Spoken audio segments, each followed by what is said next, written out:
Hey, hello, bonjour. Welcome to Entailing Tales with Sush. Say hi to some history with our High Story series.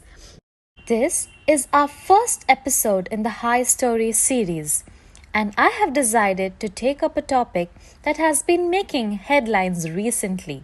Let's travel back and find out the history of the symbol of justice, its relevance in Indian history, and its journey to the new parliament.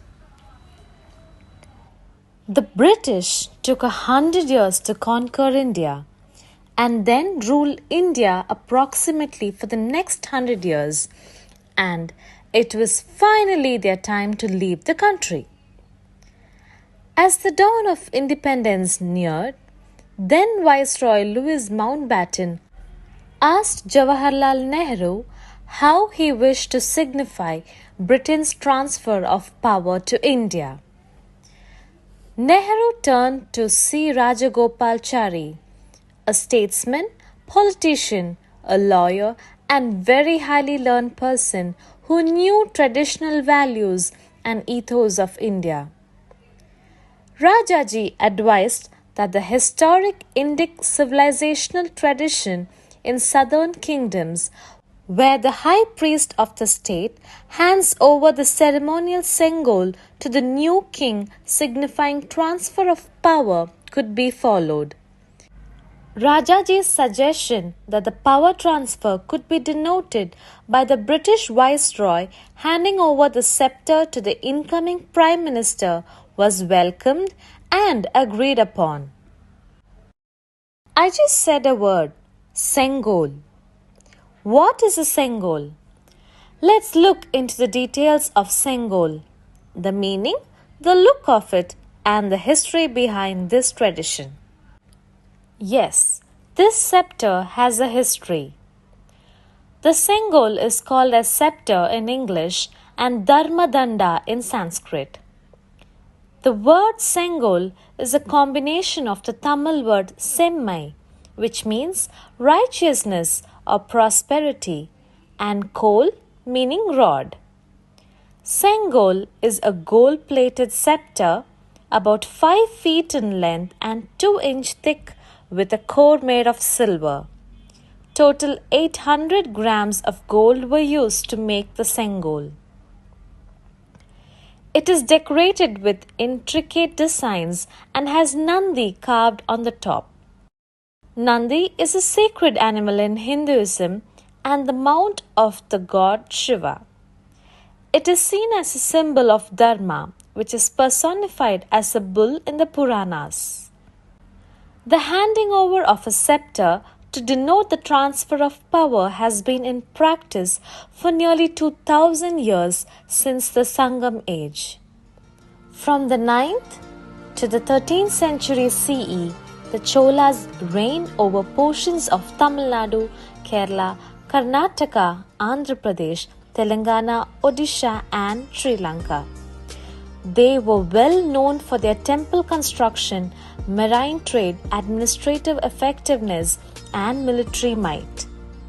The Sengol sceptre was traditionally passed from one Chola king to another as a symbol of legitimacy and succession during their coronation. A high priest or guru would typically conduct the event, blessing the new monarch and bestowing upon him the Sengol title. Shaiva Adinam were a living tradition of administering the Sengol ceremony to Cholas.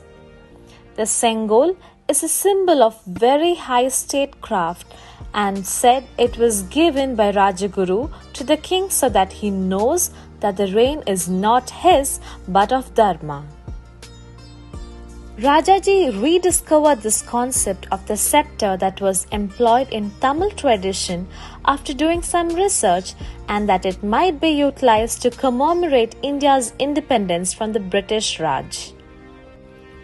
Rajaji was also swift to approach the Tiruvavaduturai Adinam in the old Tanjavur district, one of the oldest Shaivite mutts in India, established in the 14th century to arrange for a sceptre.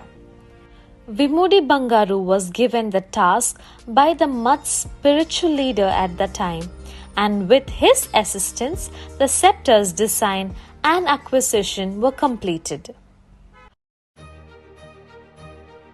The Sengol was first handed over to Louis Mountbatten, then taken back from him, given Ganga Jal Abhishekam to purify it of all the blemishes of the colonial regime.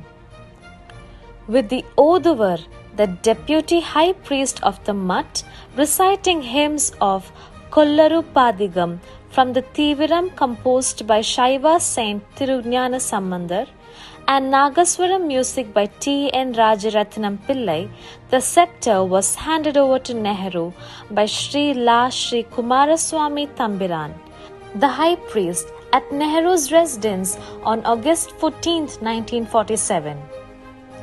Nehru kept the Sengol at his home in Delhi for a while after receiving it in 1947.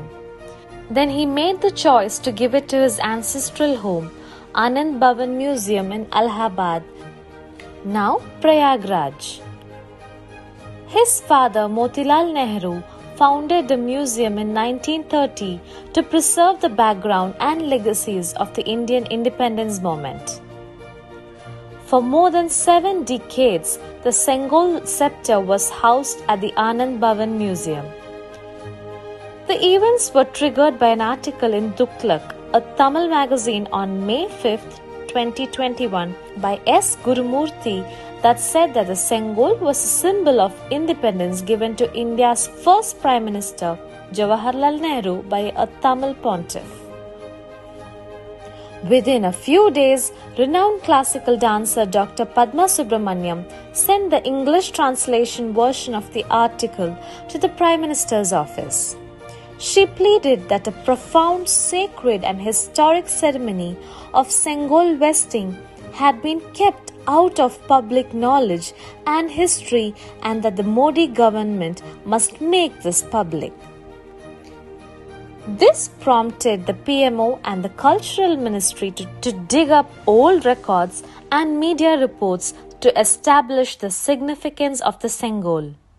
Officials culled details from newspapers, books by respected authors, and pored over the information available online about the presentation of the Sengol to Nehru at his residence.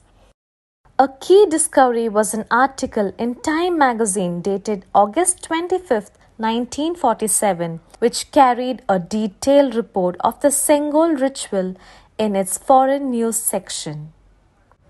The government made the decision to resurrect this historic occasion and place the Sengol sceptre in the new Parliament building in 2021-2022 when the Central Vista reconstruction project was underway.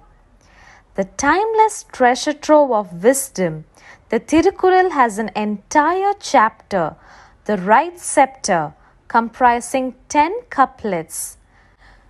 Couplet 546 says, "Not lance gives kings the victory, but sceptre swayed with equity." Ahead of its installation in the new Parliament building, the Sengol was handed over to PM Modi by nearly 30 pontiffs from different Adinams in Tamil Nadu. It is indeed fitting that Prime Minister Narendra Modi has installed this sacred sceptre in its rightful place behind the Speaker's chair in the Lok Sabha.